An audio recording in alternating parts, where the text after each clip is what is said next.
Okay, the time is 11:04 a.m., November 14th, 2024. It's a Thursday.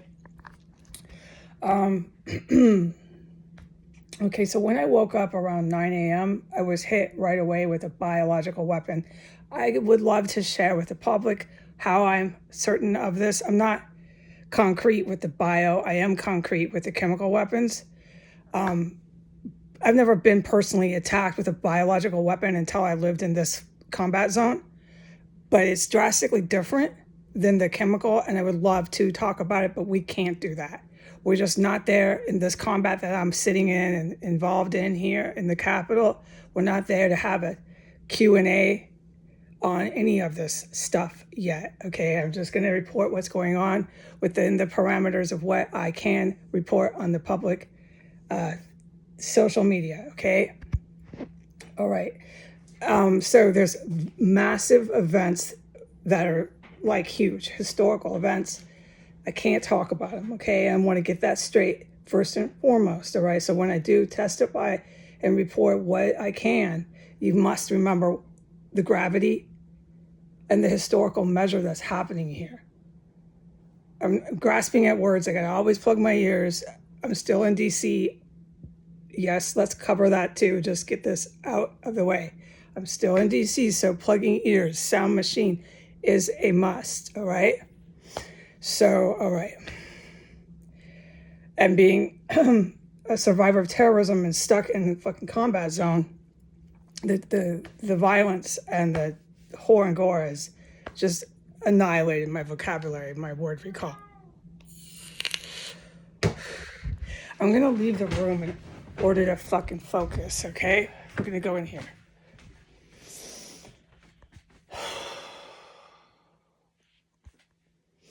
All right, first of all, there was dead bodies that filled up this house. I can't talk about what I witnessed. Like, forget about it, okay? But it was about half an hour ago. It's still out there. They're still chopping up the bodies, dragging them off, doing their organ harvesting. All the stuff they do here, which is just jaw-dropping. It's war crimes. So, I can't talk about anything. So the stuff that I want to talk about that I wish the public could know about, I can't talk about it. But let me thank you for bearing with me and just let me do what I can, because I'm not created by my creator to be silenced and just do this every day and never talk.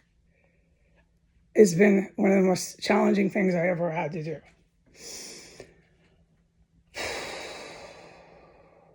I've been wanting to report what I witnessed yesterday since it was happening, but I couldn't. I can now. It's been at least 12 hours, and I can only report a few of the events, which I'll get to. I'll try to cram it in 14 minutes.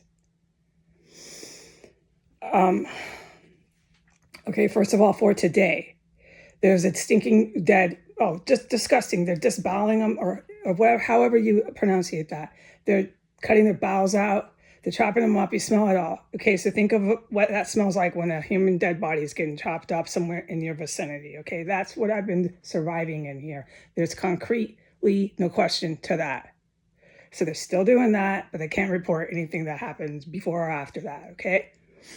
All right, and it just reeks, and it still reeks in my house. All right. It's not as bad, which is what I mean. They literally play with corpses here. I've known that for years. But initially, it was just god fucking awful, okay?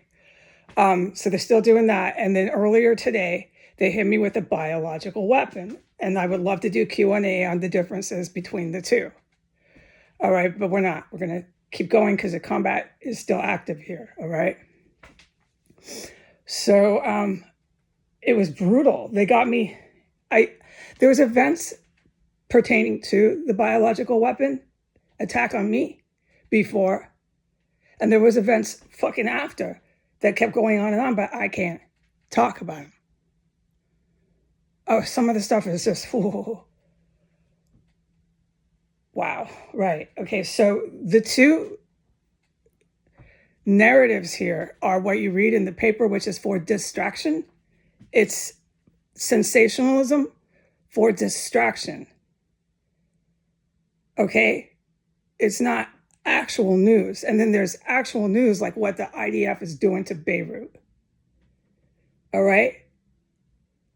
There's actual news about the Navy officer, another one, really evil GRU. There's evil GRU and good GRU. Another one bit the dust in Russia. That stuff comes up, but you got to scroll and look for it because it comes up and then they take it away. They don't hold that story very long. That's their military getting killed. Remember who I said is doing this? The white ones and the Muslim Arabic ones.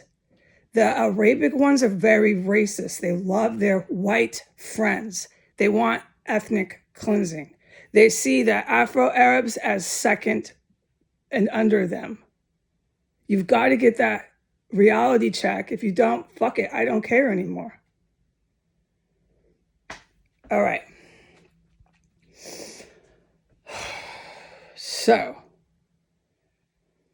there was events here. You can listen to what's happening here, and you can come and fucking see for yourself a lot of this if you stand in one fucking on the corner. I can't talk about it. I can't talk about it because this, I hope so, unless they hack it to death. This goes all over the world. This YouTube, this Instagram, this Facebook. I hope it does. I don't know what the white ones and the Iranian ones are doing anymore with my data and my electronics. I give up. I'm hacked around the clock. It's primarily for IEDs here, which I am forbidden from talking about those. Look, I have no expertise in that shit, so I would be respectful and not talk about them. That's my memo from God, Archangel, my creator. This is forbidden, is off the topic. No talking about the booms. So I don't. Okay. So I was hit with a bioweapon. It's brutal. Everything liquefies. Oh God, you think you're dying. It's really horrible. It's just as bad as a chemical weapon, but it affects your physical anatomy very differently while it's poisoning you. So we'll do Q&A another day, dude. Yeah, so they did that this morning. It was really scary. The tear, it's like a big reason why there's no word recall. I speak English. I want to learn Spanish, but I couldn't recall any English if I wanted to right now. It's constant from morning to night, just around the clock, fucking tear here. All right, so the bioweapon, the dead body, and then I'm to report that this place is being cased by white people. Again, it's always been cased by white people. This is their pride and joy here. White women are laughing at me on the street. And then there was more Afro-Arab women coming down the street when I went out and come back in. And they start laughing. The Afro-Arab and the African-American women who are caught up in the Black Muslim Sharia Saudi Arabia movement here, it's not a movement. They see it as a movement. They're the biggest idiots of all, because the Saudi Arabian and Iranians and the tan olive-skinned Arabs are going to use the bioweapons and all these weapons on the blacks. They fucking hate black people. So when the black ones laugh at me, like all the hookers, and there's been other ones that have come in here. There was a female that came in here, but I'm forbidden from talking about her. Yeah, there's people that have come in here that don't go on my account. You'll never hear about it until like right now. And you'd want to say, who came in? I can't tell you. But the women laugh and they all get killed and they all die. And it has done a number on me. The one in here didn't get killed, but they come in and they get killed. You're in a fucking combat zone. You're in a fucking terrorist cell and you're laughing. You're one of the stupidest ones to do that. There's nothing funny about this place. But the Black American women and the Afro-American, the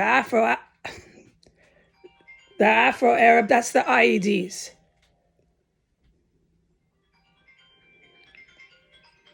I'm forbidden from talking about them.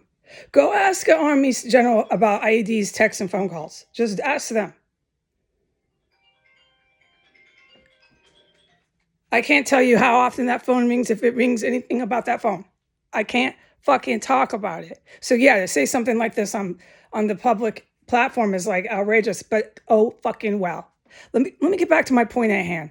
So the Afro-Arab women that were coming down the sidewalk started laughing at me. It's almost protocol. They like to laugh at me. I've seen nothing but black women getting killed in here, and I've witnessed them get killed in here. And then I've witnessed the other black ones come in here and they laugh at me because they're in the black Muslim Sharia law terrorist cell. It's not a movement. And they wear the t-shirts, a lot of their fighters, their guys, their gang member guys of these Palestinian women that cover their face with rags and cover their head with rags. You can't see anything but their eyes. They eat spaghetti through a veil. They're retarded. Only a retarded handicapped person would think to cover your face when you're eating pasta with a whole bunch of material cloth. You would think if you had all your functions functioning to take that shit off your face when you're trying to eat. I don't need to have a conversation about this. These days are going to end. And you know who tells these women to do that? They're men. No woman, little girl says, "Mommy, I must cover my face so I have trouble eating pasta. Put this huge towel over my face and let me learn to eat pasta while I'm slurping it through a big rag covering my face. Mom must teach me this." No, mom doesn't teach them that. Their fucking fascist, racist, Arabic father of the house teaches them that. All right? These days are ending on the planet with this crap. Women who are Arab who want to wear a hijab don't have to cover their face when they're eating pasta. Trust me, it's coming. The shit's over. Okay. So a lot of their men will be wearing these t-shirts. And it's of these women that you can only see their eyes. And they're supposed to be these victims in Palestine. They're not victims. Those people have to go along with the white ones. You don't get it? Then that's not my problem anymore, okay? The white ones and the Arab ones have to go. And if you don't understand it, it's not my problem. I suggest you look up what happened to the German population in World War I and World War II. And I'm not going to help you anymore because I have no empathy or pity for you. You are now a problem to me and you are part of the problem if you don't get it. These populations have to go. Their leaders and governments cannot exist.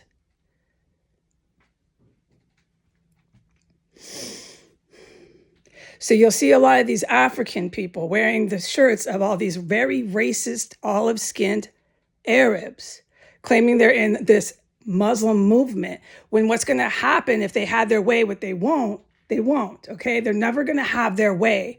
The Iranians, the Saudi Arabians, with Trump, with Biden, with Ukraine, these white neo-Nazis, the Europeans, they're never going to have their way. Putin's a huge one. These are some of the most vile white supremacists, okay? They're never going to have their way. But what they would do is they just wipe out populations all over in Africa. Wipe them out while they're wearing their fucking t-shirts supporting their Palestinian movement. They'll just turn around and fucking kill them. Anybody who carries around a $45,000 luxury bag inside of a hummus tunnel, running around in a tunnel, in a war zone? Yes, dude. In a war zone. Does not care about you. They do not care about you. They care about getting more money, dude. And they'll do anything to you if they want that oil rich or diamond rich or whatever the natural resource is there to take it over with the United States of America and all their big dumb white guys. They run the Capitol, so they think they've got a terrorist cell in the Capitol. Why do they think you care about these fucking African people? They don't. They'll just wipe them out. Okay, I'm going to go and do part 2.